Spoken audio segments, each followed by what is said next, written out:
Hi everyone, this is my whiteboard here that I created to find the area of shapes for a 7th grade math class.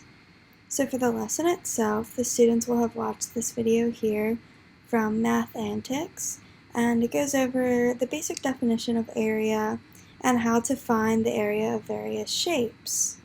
So that will have been gone through as a class, answered questions, and had practice problems as well. Over here on the left side, I included all of the formulas for different areas of different shapes. So here we know that the area of a triangle is 1/2 base times height. The area of a square's area equals length times width. The area of a rectangle is also area equals length times width.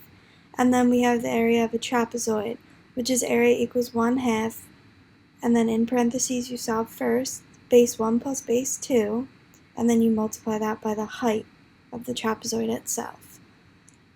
If you look here at this practice problems, that is what the students will be solving, and right here I have answer on these stickies. So they would simply just drag one of these stickies on over to the problem that they're completing.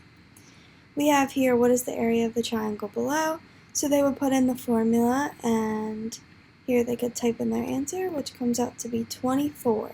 And there's no units on this, so there would be no units added to their answer as is gone over in this video.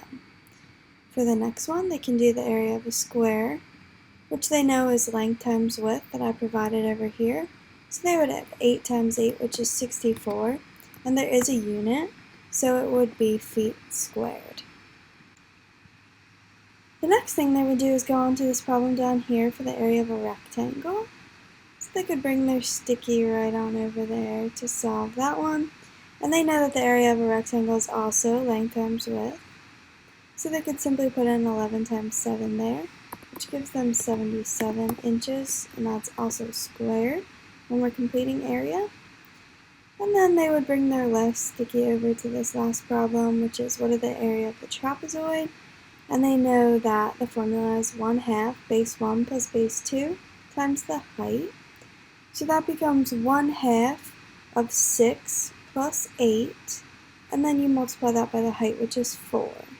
That brings it out to 14, and there's no units on this one as well, so there would be no units completed here.